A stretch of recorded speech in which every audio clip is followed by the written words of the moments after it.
Entonces ya les decía que nosotros tenemos que identificar y evaluar a nuestros posibles proveedores para tener un listado completo, no solamente de los proveedores que puedan servirnos a partir de aquí de Cochabamba, sino también que puedan atendernos desde el interior y desde el exterior del país. Y para esto tenemos que considerar dos cosas bien importantes. Alternativas de transporte, para ver cuánto tiempo puede tardar por tierra traer algo de afuera, ya sea del interior o del exterior, y el tipo de almacenamiento que nosotros deberíamos tener para que no tengamos ningún problema dentro del hospital.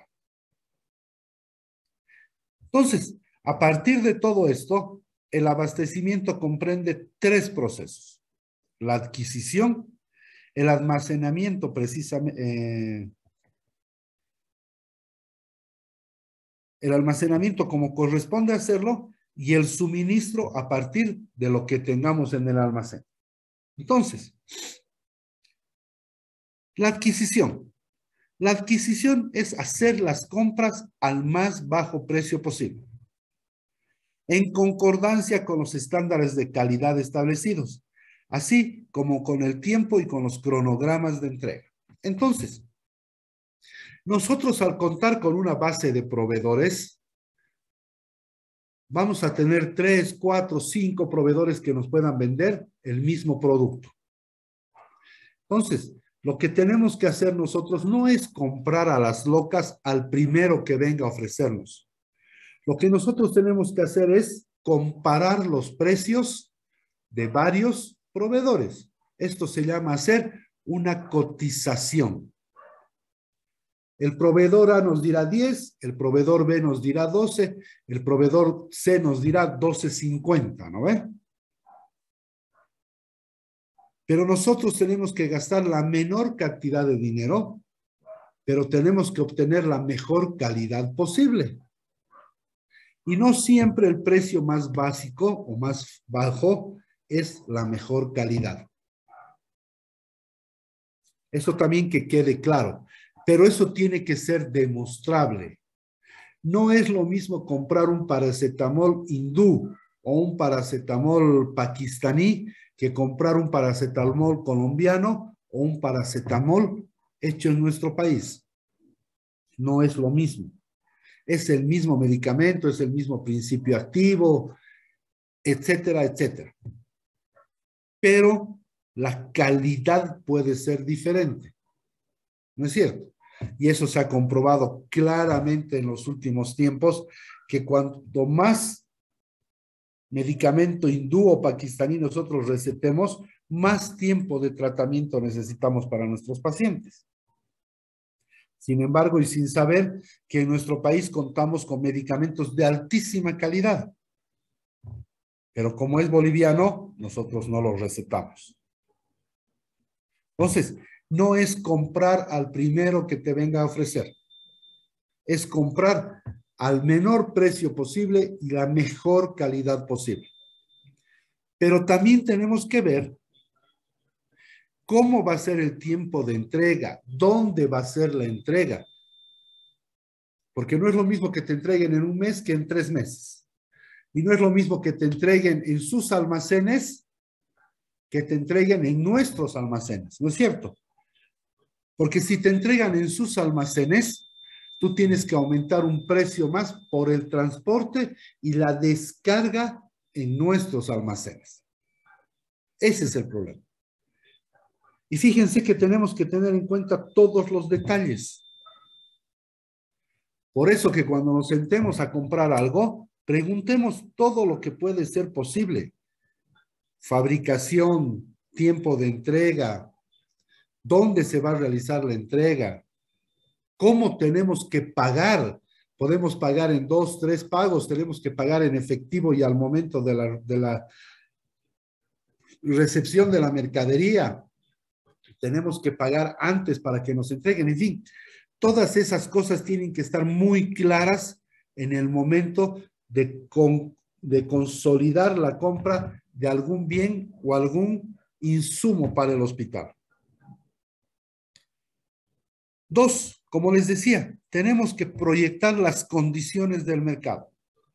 la abundancia o la escasez de ciertos elementos y otros comportamientos de los proveedores. ¿A qué nos referimos con las condiciones del mercado? ¿Cómo anda la fluctuación de precios? ¿Será lo mismo comprar en enero que comprar en marzo? ¿No es cierto? La abundancia en el mercado. Acuérdense que cuando ha habido el COVID a principios, hablaremos de mayo, junio del 2020, una acitromicina que suele costar entre 3,50 y 7 bolivianos, más o menos, dependiendo del laboratorio, ha llegado a costar 85 bolivianos. Y eso era porque había un comportamiento de escasez en el mercado.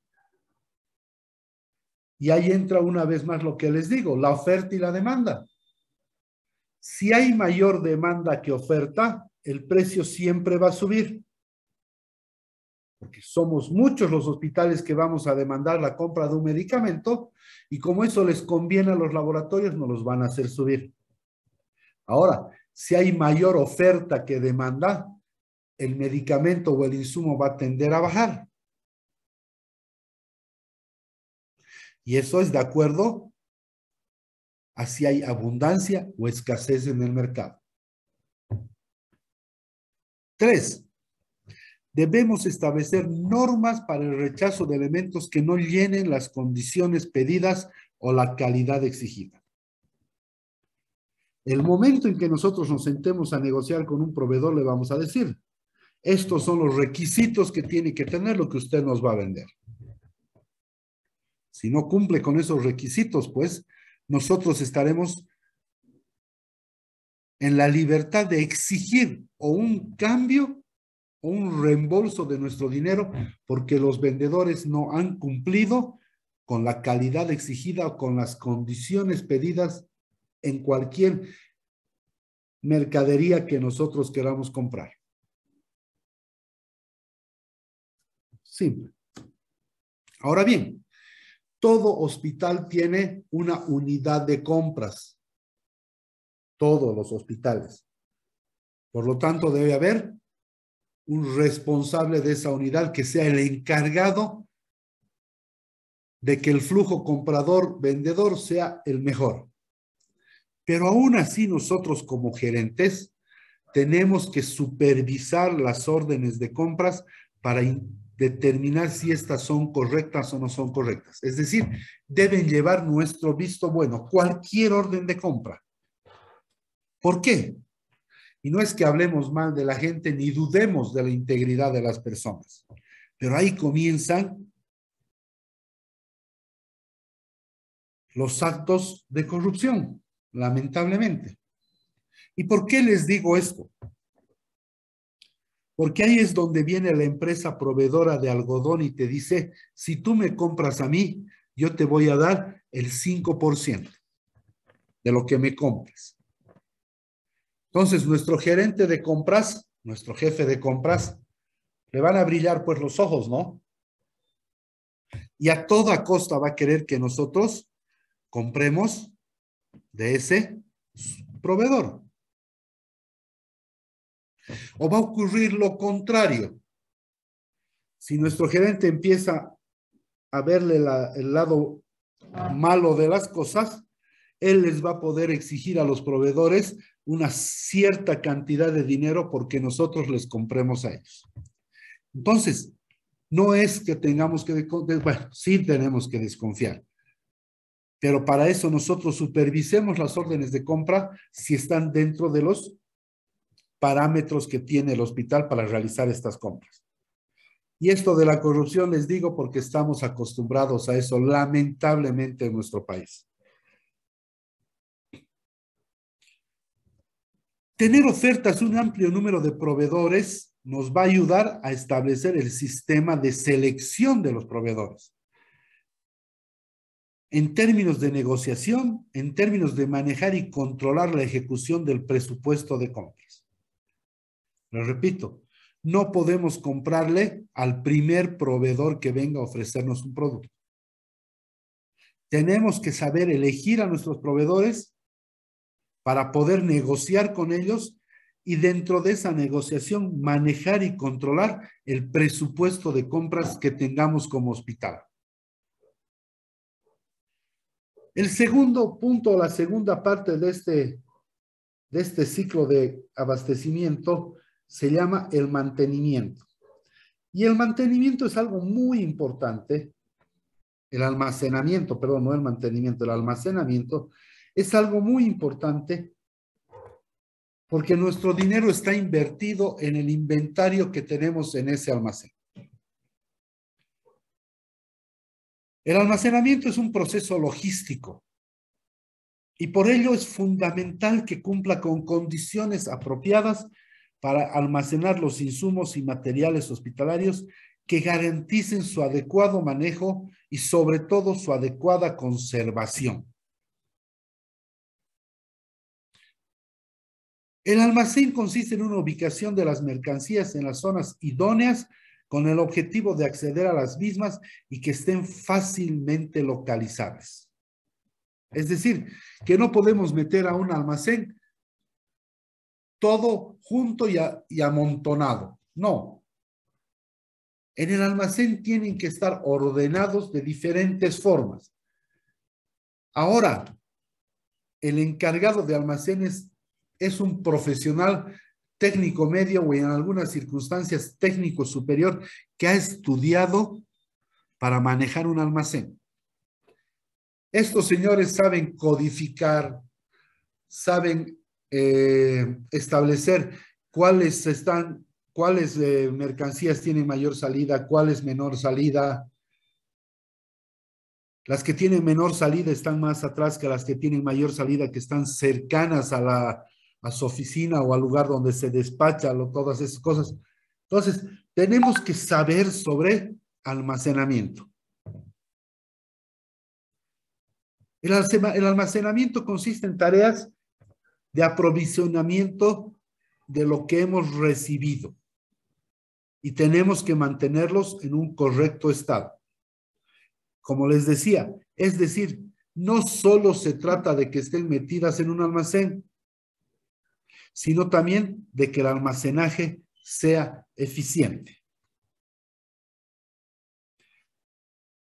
¿Y qué se llama todo lo que nosotros tenemos dentro del almacén? Se llama el inventario. Y el inventario es cuánto tenemos de cada cosa que hemos comprado dentro del almacén. Es como hacer un balance de entradas y salidas, pero de las cosas que estén almacenadas dentro, valga la redundancia, del almacén. Y finalmente, la tercera parte de este ciclo se llama el suministro. Y el suministro son la adquisición de insumos y materiales hospitalarios y se constituye en un proceso crítico por su impacto en la oportunidad de la entrega, por sus grandes costos y por la corta vida útil de los productos fungibles, en especial la de los medicamentos. Una buena administración de los abastecimientos y suministros evita que se agoten las existencias de productos o que impacten las finanzas hasta llegar al extremo de arruinar un hospital. Imagínense, si no hay un buen abastecimiento y suministro, podemos llegar a arruinar un hospital. El encargado del área de abastecimiento tiene como responsabilidad la coordinación de todas las actividades vinculadas con la adquisición de materias primas, e insumos necesarios para las actividades productivas, entre las que se pueden nombrar a las siguientes: compras, recepción, almacenamiento y gestión de inventarios. Todas estas actividades interactúan en forma dinámica, dando origen a lo que se denomina, lo que estamos viendo, el ciclo de abastecimiento hospitalario. Son todos los cuidados que deben tener. Perdón, me estoy saltando. Entonces, el suministro es la forma en que tenemos de interactuar entre los que compran los que recepcionan, los que almacenan y los que tienen la gestión de los inventarios. El interactuar de estas 4 fases hacen el ciclo de compras y suministros.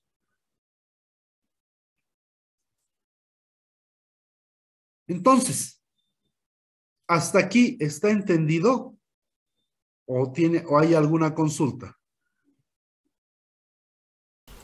Está entendido, doctor. Todo bien, doctor. Esta parte no es tan difícil, ¿no? Entonces, continuemos.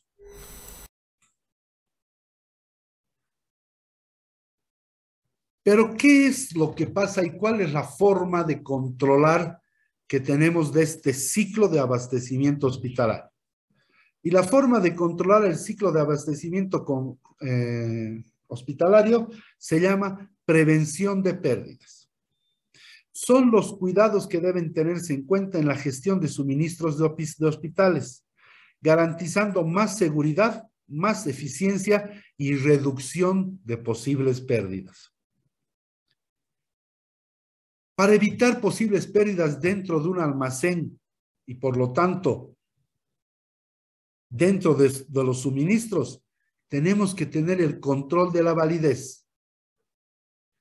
En este caso, es importante realizar revisiones periódicas de los medicamentos y de los suministros hospitalarios y garantizar que ítems vencidos no sean puestos a disposición para el uso en los pacientes. Pero antes que eso, nunca tenemos que llegar a tener un ítem vencido dentro de nuestro almacén. Porque tener ítems vencidos dentro de un almacén es no tener una persona idónea que esté manejando ese almacén. Además de eso, ese control de vencimiento ayuda a garantizar que no habrá desperdicios debido al descarte de ítems por causa del plazo de vencimiento. 2, el control de las entradas y las salidas. Y esto es muy importante. Hay que hacer un seguimiento más riguroso de todos los ítems que entran y salen del almacén, porque nos va a permitir hacer un análisis más exacto al respecto del tiempo promedio en que cada ítem permanece en el almacén. Si nosotros tenemos un control de lo que entra y de lo que sale rígido, vamos a saber qué tiempo pasa ese ítem dentro del almacén antes de que sea llevado a donde corresponde dentro del hospital. Es posible saber cuánto tiempo llevará hasta que determinado insumo se agote y cuándo una nueva compra debe realizarse, evitando que el hospital sufra con la falta de estos ítems en la atención a los pacientes. Si nosotros sabemos cuánto tiempo en promedio va a estar un ítem dentro del almacén, vamos a saber exactamente cuándo tenemos que realizar una compra nueva de ese ítem, de manera que nunca nos falte ni en el almacén ni en el hospital. El almacenamiento adecuado. Algunos ítems deben estar almacenados en condiciones especiales de temperatura adecuada y ventilación correcta. Por lo tanto, nuestro almacén debe cumplir todas las expectativas en cuanto a nuestros medicamentos y a nuestros ítems de almacenaje. Algunas vacunas o inyecciones, por ejemplo, se deben refrigerar, lo que requiere que tengamos refrigeradores en nuestro almacén. Es decir, un ambiente específico.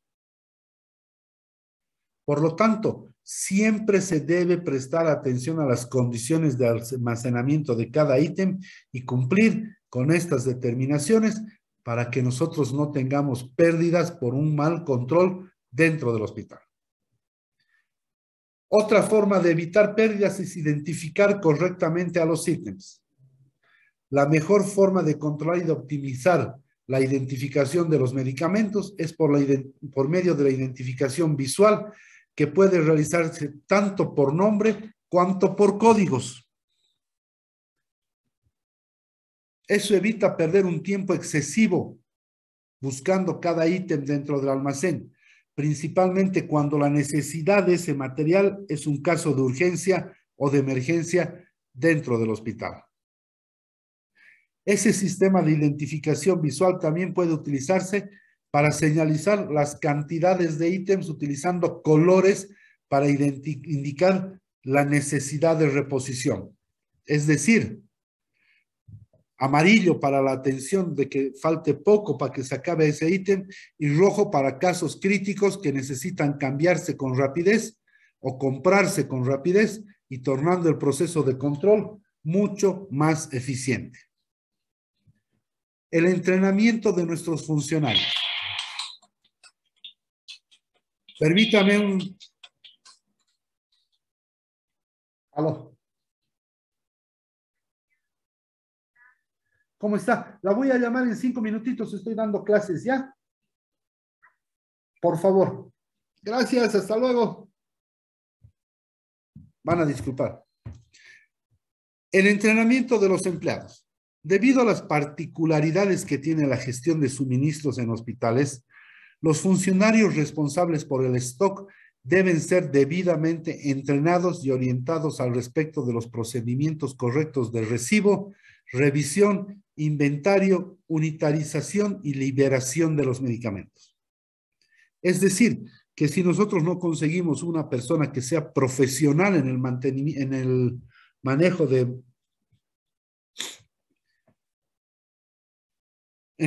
de almacenes, nosotros deberíamos entrenar adecuadamente a una persona para que sea el encargado del manejo de estos almacenes junto con sus funcionarios ayudantes.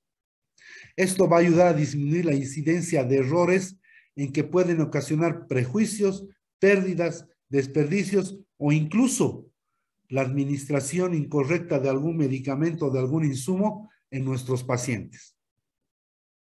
6. El inventario de los medicamentos. La actividad de inventario consiste en realizar conteos periódicos de los ítems y compararlos con el control que tenemos. Una de las principales ventajas de la realización de esa actividad es el hecho de controlar el flujo y levantar los posibles errores, así como sus causas. Con eso es posible inhibir fraudes, desperdicios, extravíos de los medicamentos y otros suministros hospitalarios. Pero para que esta medida sea eficaz, lo más ideal es que el inventario sea realizado en ciclos con intervalos cortos, cada mes, cada 2 meses, cada 3 meses como máximo. Finalmente, debemos tener proveedores confiables, como ya lo hemos visto. Para poder hacer una gestión eficiente, uno de los puntos fundamentales es poder contar con proveedores confiables y puntuales que nos ofrezcan los productos de calidad. Como se han dado cuenta, ha sido un poco larga la clase, pero no es tan complicado esto de la gestión administrativo-financiera y esto de la compra de productos para el hospital y su almacenamiento. ¿Hay alguna pregunta? Por mi parte no, doctor, todo quedó claro, creo. Perfecto. Por favor, 2 cosas. No se olviden pensar cómo vamos a hacer para el próximo lunes. Yo con los chicos con los que llevo a las 10 y con los que llevo a las 2:30 voy a decirles exactamente lo mismo, de manera que para el próximo lunes estemos organizados y no tengamos más tiempo de pérdida. ¿Está bien? 2, Bien, mañana doctor. no lleguen tarde al examen. Ya les he dicho, van a hacer 30 preguntas, cada pregunta va a valer 3 puntos y van a tener 40 minutos para realizar el examen. Doctor, ¿todas van a ser cerradas? Con cariño y amor para todos ustedes. Ya, no se preocupen, no van a ser tan complicadas como el anterior examen las preguntas. Doctor, ¿va a haber abiertas igual que la anterior? No creo, esta vez no creo. Muy difícil es calificar una pregunta abierta. Sí, por favor, gracias. A no ser que Perdón, Esther, no la escuchaba. No, más bien no, ¿eh? Increíble, no he tenido problema de leer la letra de la mayoría de ustedes, de ninguno no he podido. Más bien hay mucho problema Si es posible mandar el patrón más antes, doctor, muchas gracias. Lo que sí he tenido un poco de problema es que algunos chicos brasileros a veces mezclan un poco el inglés, el español con el portugués. Y ahí está el problema del sentido de la frase, digamos. Entonces, para evitarnos ese problema, mañana van a ser 30 preguntas de elección múltiple y listo. Así que no va a haber ningún problema. Está bien, doctor. Entonces, hasta mañana. Cuídense mucho, estudien mucho y que les vaya bien. Gracias, Gracias, doctor. doctor. Hasta No se luego. olviden quedar bien claro qué es lo que vamos a hacer el próximo lunes, ¿ya? Listo. Chao, hasta luego, que les vaya bien. Hasta luego, doctor. Que le vaya bien.